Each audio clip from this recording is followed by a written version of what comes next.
Well, speaking of Time's Up too, um, ironic that in '94 we were full blown into the gangster rap world, but on there you talk about never been arrested, or you mentioned that you never been arrested, which was always one of the lines that I thought didn't get a lot of attention, but I thought was also very interesting at the same time. So Mm-hmm. for you, why was that important in the midst and in the height of gangster rap to really put out there that you hadn't been arrested? Well, I've been arrested. I was that record. I'm gonna tell you a few things about it, and I don't want to spoil nobody's take on what they feel about Time's Up. But when I said never been arrested, I meant the guys who talking that shit. Mm. I've been arrested before, but I've never done time. You know what I'm saying? And I'm proud of that. Like I got two brothers that spent most of their time, most of their lives in jail, and that shit taught me the opposite. Like you can't get no money, you can't look good. You can't do none of that being locked up. You know what I'm saying? But the never been arrested thing was to a lot of dudes who was making music and was talking shit. And some of them I know personally, and some of them, I was just letting them know, like, you ain't got to do this to get attention from the masses. Like be your own voice, man. Like talk like, that gangster shit it ruined a lot of things in this game, man. I thought gangsters were supposed to move quiet. Like, what part of the game is that motherfuckers started just, exposing, like, who tells on themselves? It's not a productive way to operate.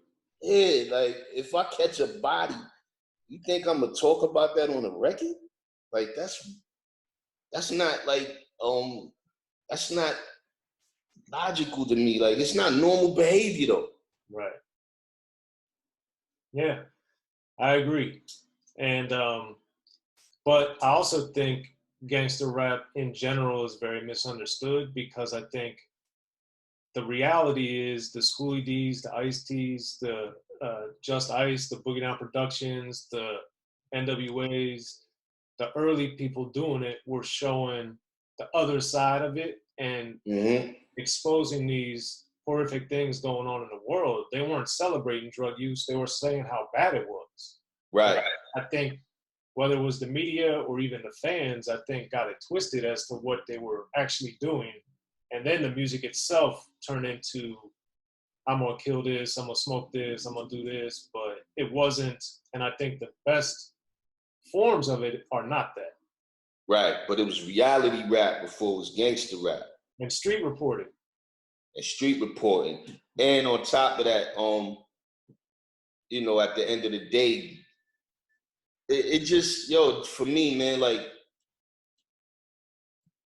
it became a thing where being intelligent, I said it on the record, being intelligent means you a sucker. Being wild as hell meant you a smart motherfucker. Wrong. Analyze songs nowadays. Like, I just didn't understand that. Like, and now everybody's kind of talking that shit now. Like, to be intelligent means it's a bad thing. No, it's a good. I've been said this. Well, I've been telling y'all this. For people that don't know, that was the chosen one off Jules. Mm-hmm. A little bit later in your career. And that was obviously something I wanted to talk to you about. So we'll get into that now and then go back. But the thing that I've always found that was so intriguing to me about your work is that type of thing where there might just be these little flashes, but you're always dropping these things in there, even if it's only one or two lines in the grand scheme of even a Brighter song. So how and why did you find as a writer that was something that appealed to you? I mean, it was just my voice, man. It just, for me, it just rang off in that, especially being in the moment in the studio. Like, first of all, for me, I never wrote in the studio too tough. Like, my thing was always stay at home, get my music done, then go in the studio. Don't have 1,000 people around me in the studio. It'd probably be me and Buck or whoever's producing the record, and get into my zone.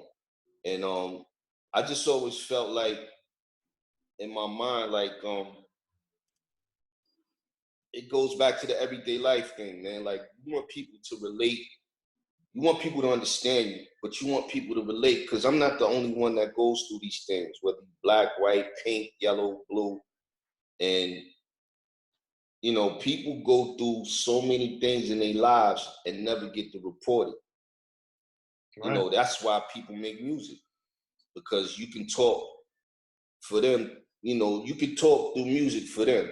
You know what I'm saying? And for me, it's just always been, you know, if I got pulled over by a cop and he was cool, be honest about that. Don't lie and say otherwise and say he was an asshole. You know what I'm saying? And I'm just being sarcastic, but it's the truth.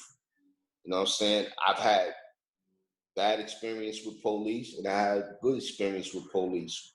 I had experience with police where they recognized me, and it was like, wow, you know what I mean? And you don't think about that and say, damn, they just like me. You know what I'm saying? So with writing and lines and something you might say to me, it might get said in a record. You know what I'm saying? Because it was that interesting to me. You know what I mean? And that's just it. Okay. Yeah, I mean,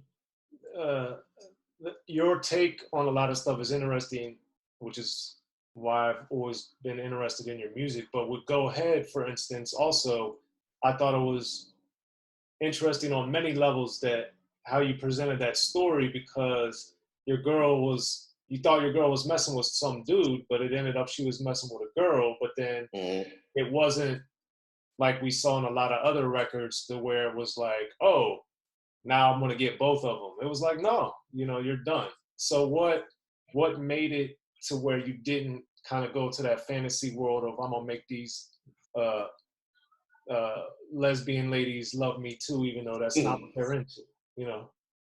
Yo, you gotta thank Slick Rick for that, man. Like I'm a big Slick Rick fan. And I mean, if you listen to Rick's records, you know some of them are super far-fetched, the Indian girl and I don't know, man. It was just something to put a little twist on with that record. But I learned that from Rick. And people be like, you know, you sound like this one, or you remind me of this one. I'm letting the secret go right now. That dude influenced me so much with storytelling. And I don't think people give me a lot of credit with my storytelling, but you know, that record in particular is not a bite off for the Indian joint, but you know, he taught me how to make music. As far he taught me how to write and throw twists and turns in as far as creating a story. I don't know if that makes sense or not, but Yeah, absolutely. I think also with just keeping it with Slick Rick, the Treat Her Like a Prostitute had some of those twists too, with the mailman and all those different things. That's not to have till you start to ride her, take off the rubber and this woman. Like, who would think of some shit like that? It was another rubber in, like, inside her. Like, it's funny, but it's like, wow. Like, what made him think about that? And that was the premise of that head. You know what I'm saying? Like, that whole Great Adventures of Slick Rick influenced probably a lot of people. Absolutely. Because the thing like that Slick Rick and Dana Dane in particular, I thought really did that was so brilliant and great with rap was not 100%, but I think before them, so before 85 probably, it was much more of stuff that you either knew was happening, could happen, or did happen. Right. With Nightmares, clearly that didn't happen because it's a nightmare. You know, with the Slick Rick songs, we're talking about whether or not they happened is kind of like you said. Like, who would have thought of that? Like, that's not a normal thing. Yeah, that's not to have till you start to ride her, take off the rubber and it's one more side, huh?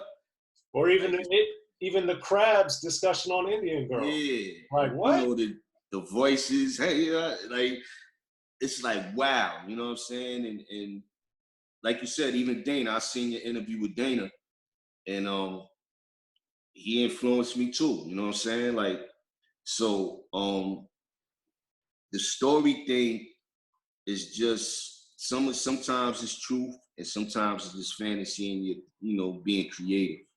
Right. Okay. So then with the outro and Sabotage, you know, I remember first hearing that, I was like, oh man, that's Please Listen to My Demo Beat by APMD. So, Yep. so the thing, when you were doing that, since that's more of kind of like, at times there's the spoken wordness element of it versus the song rapping part of it per se. That's in particular, why did you decide to approach it that way, where it was talking and rapping on that one? That record came about because my parents used to throw parties on weekends, and yo, that's what they used to sound like, playing cards and shit at the table with that record, Phaso, playing. And it would sound like well, in my mind, it sounded like spoken word. The murmuring, the cigarettes burning, the weed burning, Miller Nips on the table, cards on the table. And as a kid, hearing that music, it was like a backdrop, you know what I'm saying? And that's where that came from, honestly. Watching my parents sneaking, watching them play cards, the murmurs from the living room, knowing the kids couldn't be in the living room with the grown-ups, and and all that shit playing in the background. And it was just like, it was a moment in time for me. That's the best I can express it. You know what I'm saying? That's where that record came about. And then also, this has been kind of a running theme of your music on, I think,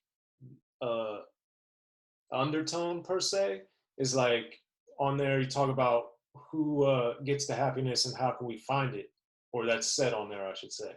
So so with that, what has been, or when you guys were making that record, what was the realization of that quest, that search for happiness? I don't know, I'm still looking for it. Okay. Right. Yo, this is what I tell when I do interviews. Nobody's happy every day. You know, nobody is always dressed up. Nobody has jewelry on every day. I don't put on a new t-shirt every single day. Like, these is just things that are not, human beings don't do these things. Like, everything we see on camera, on picture, it's for show. It's for prop. It's for, you know, you want people to perceive you this way. And the search for happiness for me, man, is it's a never-ending search. Like, who's happy every day though? Think about that. I've never met anyone. I'm not saying, you know, we should be depressed, but being a human being, you go through changes. Right. I think that's why, and I don't even talk about him too much, man, but that's why Pac was a great artist. Like, he was a bipolar motherfucker, man. Like, you had Changes, you had, you know, Hit 'Em Up, you had all these different kind of records. But I think all of us have these different personalities in us from day to day. Some more extreme than others. And, you know, I'm not happy every single day of my life. Like, that's just not possible. In the beginning, hip-hop was ruled by the East Coast. Then the West Coast rose to prominence thanks to gangster rap. Hip-hop changed the world. Gangster rap changed the narrative. I'm representing for the gangsters all across the world. And then changed the world again. 'Cause I'll come and take your life away. The history of gangster rap features unheard stories, unseen photos and documents, all with exclusive interviews from the founders and players who shaped gangster rap. I think a real gangster rapper has to scare you a little bit.